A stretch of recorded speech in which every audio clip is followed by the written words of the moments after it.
Pemirsa, prestasi Indonesia sebagai negara paling santai di dunia menurut lastminute.com di masa pandemi ini perlu ditangkap sebagai peluang untuk memperkuat digitalisasi di pemasaran pariwisata Indonesia agar kelak ketika perjalanan lintas negara dibuka, Indonesia menjadi pilihan utama wisatawan mancanegara.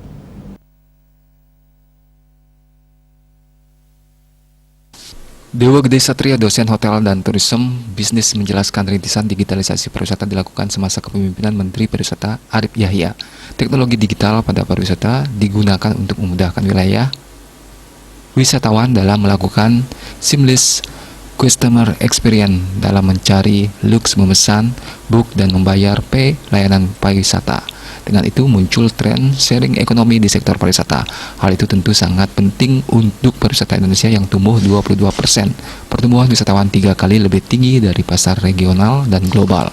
Digital tourism merupakan bagian dari 3 program prioritas Kemenpar yang diimplementasikan sejak 2017.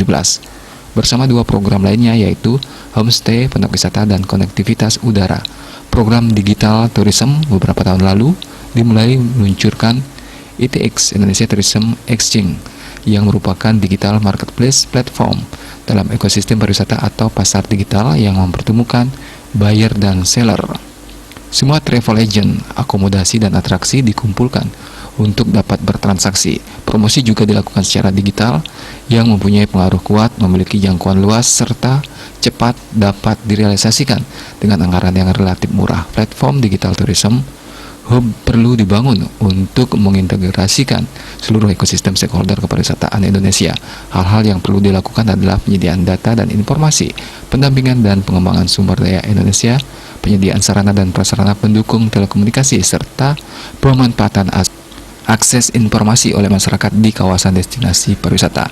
Digitalisasi diharapkan akan memulihkan pariwisata Indonesia di kancah global sebagai destinasi paling santai di dunia setelah pandemi. Bali Post melaporkan.